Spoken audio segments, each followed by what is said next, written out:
Hey, shalom, shalom. First and foremost, I want to give all praise, honor, and glory to Yahweh, Bahashim, Yahushai, Bahashim, Rakah HaKodash. Double honors to the apostles and elders of Great Millstone and GMS, who teach and rule well, and peace and salutations to the hopeful elect, pushing this gospel amongst the four winds with truth and sincerity. All right, to you I say shalom. This is your brother Parathon, with another faith boosting lesson, man. The elder deemed this year the year to turn up Yahushai. All right, Yahweh Bashem Yahushai. So that means we should be turning up. All right, 144 times more, man. All right, studying more, going out more, hitting the highways and byways. Okay. Making your calling and election sure. All right, working out your own salvation with fear and trembling. So on and so forth, man. Okay. So my last vid, I believe I did on the elder Eleazar in chapter 6 of Second Maccabees. So I'm gonna go into the account of the mother and her seven sons this time. I'm gonna skim through the whole chapter. Okay, this is the spirit we need to be in. All right, these brothers was mutilated. Okay, I'm not gonna say they suffered, because of that faith, man, in Yahweh Bashem Yahushai. I mean, the king in his council that he had doing his work, man. They marveled at this. All right, they marveled at the courage of these young brothers, man. Okay. So, hey, man, through the spirit, Lord willing, this lesson's edifying. All right, I'm gonna skim through Second Maccabees, the 7th chapter, starting from the top, and it reads: It came to pass also that the 7 brethren with their mother were taken and compelled by the king against the law to taste swine's flesh, and were tormented with scourges and whips. But one of them that spake first said thus: What wouldest thou ask or learn of us? We are ready to die, rather than to transgress the laws of our fathers. All right, so you see this. This is a clear example that the law, okay, the law, statutes, and commandments, okay, our customs, this truth, have been passed down from generation to generation to an elect, a chosen people out of every generation. All right, verse 3 reads: Then the king, being in a rage, commanded pans and cauldrons to be hot, which forthwith being heated, he commanded to cut out the tongue of him that spake first, and to cut off the utmost parts of his body, the rest of his brethren and his mother looking on. Now when he was maimed, when he was thus maimed, and all his members, he commanded him, being yet alive, to be brought to the fire and to be fried in the pan. And as the vapor of the pan was for a good space dispersed, they exhorted one another with the mother to die manfully, saying thus: Thank the Lord, Yahweh Bashem Yahushai, looketh upon us. Salakia, I'm over here. The Lord Yahweh looketh upon us, and in trust and in truth hath he comforted us.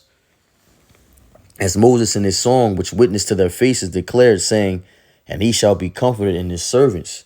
All right. So, hey, the Lord, when he sees that we are at our weakest point, man, he's going to have compassion on us, man. He's going to comfort us. All right. If we be in that right spirit, man. And that goes for the rich or the poor, man. Okay. All right. Continues. It says, verse 7. So when the first was dead after this number, they brought the second to make him a mocking stock. And when they had pulled off the skin of his head with the hair, they asked him, Wilt thou eat, before thou be punished throughout every member of thy body? But he answered in his own language and said, No. Wherefore he also received the next torment in order as the former did. It says, verse 9, And when he was at the last gasp, he said, Thou like a fury takest us out of this present life, but the king of the world, Yahushai, shall raise us up, who have died for his laws, unto everlasting life. Okay? So like I just thought of a precept. It just escaped me.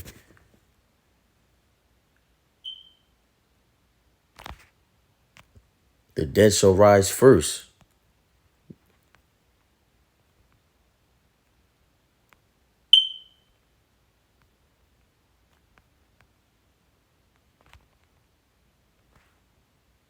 God, 1 Thessalonians 4:16.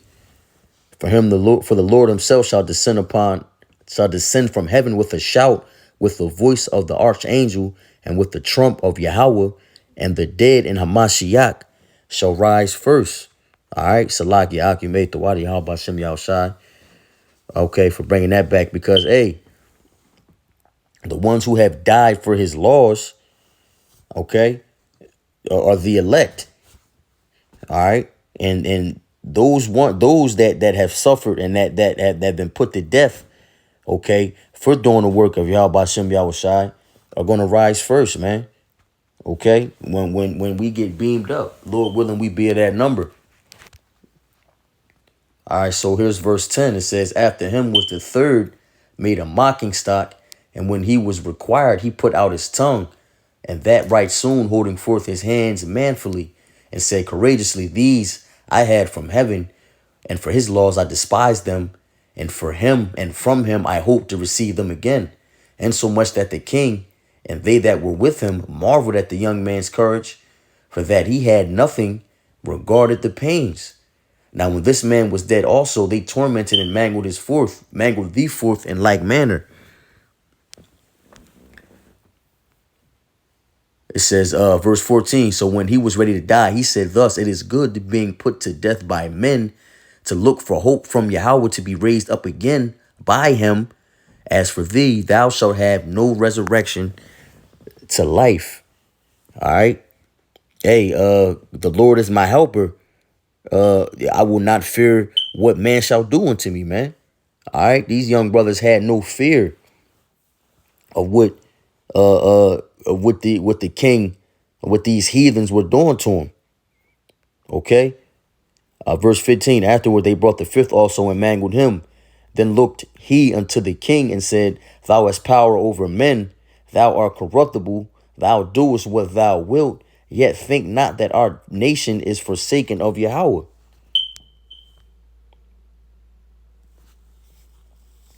All right, there you have it. Again, you know, we will fear not what man shall do unto us, man. The Lord is our helper, man. And we should be saying that. We should be thinking and saying that boldly, man.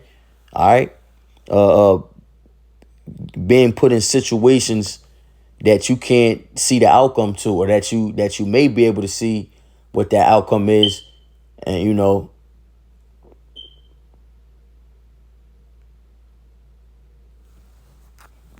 yes, stop. Salaki Akim. All right, let's keep the ball rolling.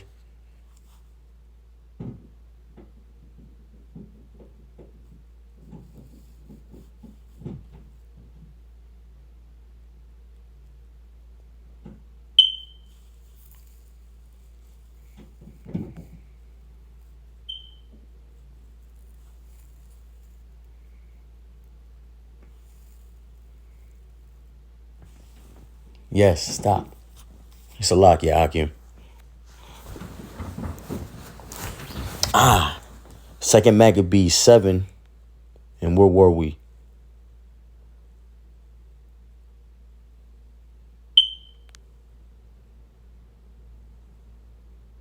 Here's 16 again. Then looked he unto the king and said, thou hast power over men, thou art corruptible, thou doest what thou wilt, yet think not that our nation is forsaken of Yahweh, but abide a while and behold his great power, how he will torment thee and thy seed. All right, the Lord didn't forsake us. Okay. Fear not the man that can kill the body, but fear him that can kill the body and the soul. All right, roughly paraphrasing. I believe that's Matthew 6. Okay. It says, verse 18, after him also they brought the sixth, who being ready to die said, be not deceived without cause, for we suffer these things for ourselves, having sinned against our power. Therefore marvelous things are done unto us. All right.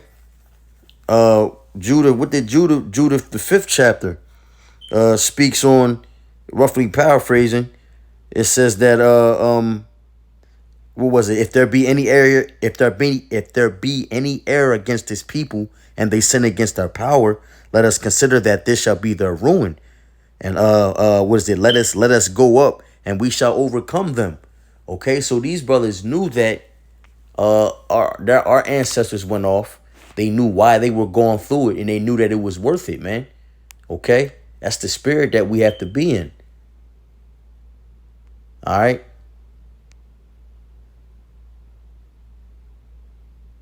Verse 19, but think not thou that takest in hand to strive against Yahweh, that thou shalt escape unpunished.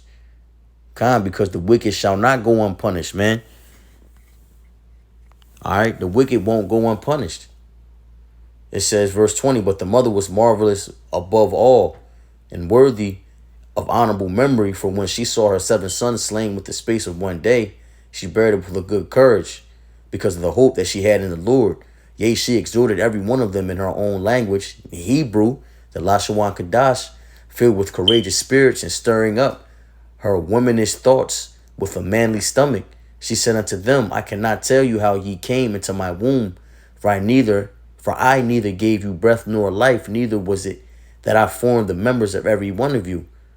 But doubtless the creator of the world, who formed the generation of man, and found out the beginning of all things, will also of his own mercy give you breath and life again, as ye now regard not your own selves for his law's sake. And Antiochus, thinking himself despised and suspecting it to be a reproachful speech, whilst the youngest was yet alive, and did not only exhort him by words, but also assured him with oaths that if he would make him both he would make him both rich and a happy man, if he would turn from the laws of his fathers, and that also he would take him for his friend and trust him with affairs. But when the young man would in no case hearken unto him, the king called his mother and exhorted her that she would counsel the young man to save his life. And listen to this. And when he had exhorted her with many words, she promised him that she would counsel her son. But she, bowing herself toward him, laughing the cruel tyrant to scorn, spake in her country language, the Lashawan Kadash, on this manner. O my son, have pity upon me that bare thee 9 months in my womb, and gave thee such 3 years, and nourished thee, and brought thee up unto this age, and endured the troubles of education. I beseech thee, my son, look upon the heaven and the earth, and all that is therein, and consider that Yahweh made them of things that were not, and so was mankind made likewise. Fear not this tormentor, but being worthy of thy brethren, take thy death, that I may receive thee again in mercy with thy brethren. While she was yet speaking these words, the young men said, Whom wait ye for? Whom ye wait ye for? I will not obey the king's commandment, but I will obey the commandment of the law that was given unto our fathers by Moses. It says, and thou that hast been the author of all mischief against the Hebrews shall not escape the hands of Yahweh. That's why they took this book out, man. Okay? Who are the Hebrews? So-called Negroes, Latinos, and Native Americans. All right? Come on, man. Verse 32, for we suffer because of our sins. All right? And though the living Lord may be angry with us a little while for our chastening and correction, yet shall he be at one again with his servants. And look, real quick, Wisdom of Solomon 3 and 5. And I'm going to come back to this chapter. Having been little chastised, they shall be greatly rewarded. For Yahweh proved them and found them worthy for himself. And these brothers were proved, man. These young brothers were proved. All right. Standing boldly in the name of Yahweh Hashem Yahweh Shai, being tormented, cooked, alive. Okay. Verse 34, it says, but thou, O godless man, and of all other most wicked, be not lifted up without a cause, nor puffed up with uncertain hopes, lifting up thy hand against the servants of Yahweh. For thou hast not yet escaped the judgment of the Almighty Power, who seeth all things. For our brethren, who now have suffered a short pain, are dead under Yahweh's covenant of everlasting life. But thou, through the judgment of Yahweh, shall receive just punishment for thy pride. But I, as my brethren, offered up my body and life for the laws of our fathers, beseeching Yahweh that he would speedily be merciful unto our nation, and that thou by torments and plagues may confess that he alone is Yahweh, and that in me, my brethren, and that in me and my brethren the wrath of Almighty, which is justly brought upon our nation, may cease. Then the king, being in a rage, handed him the worse than all the rest, and took it grievously that he was mocked. So this man died undefiled, and put his whole trust in the Lord. Last of all, the son's mother died. Let this be enough now to have spoken concerning the adulterous feast and the extreme tortures, man. Hey, man, it's beautiful. I'm going to close out with Wisdom of Solomon 3. Down to verse, I'll just go through the spirit. Wisdom of Solomon 3, starting from the top. It says, but the souls of the righteous men are in the hands of Yahweh, and there shall no torment touch them. All right. Perfect example was the 7 brothers and the mother, man. Okay. The 7 sons and the mother. All right. In the sight of the unwise, they seem to die, and their departure is taken for misery. And they're going from us to be utter destruction, but they are in peace. Those brothers were in peace. All right. For though they be punished in the sight of men, yet is their hope full of immortality. All right. And having been a little chastised, they shall be greatly rewarded, for Yahweh proved them and found them worthy for himself. As gold in the furnace hath he tried them, and received them as a burnt offering. And in the time of their visitation they shall shine and run to and fro like sparks among stubble. All right. That goes into the marvelous things that one of the brothers was talking about. Spiritual power, man. They shall judge the nations and have dominion over the people, and their Lord shall reign forever.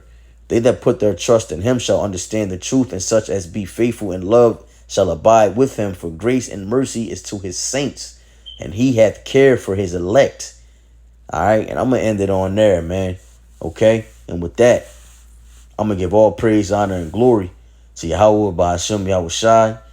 All right. Double honors to the apostles and elders, a great millstone of GMS, and peace and salutations to the hopeful elect. All right. Keep enduring, Akim. We almost out of here. All right. Shalom and a Bible ball.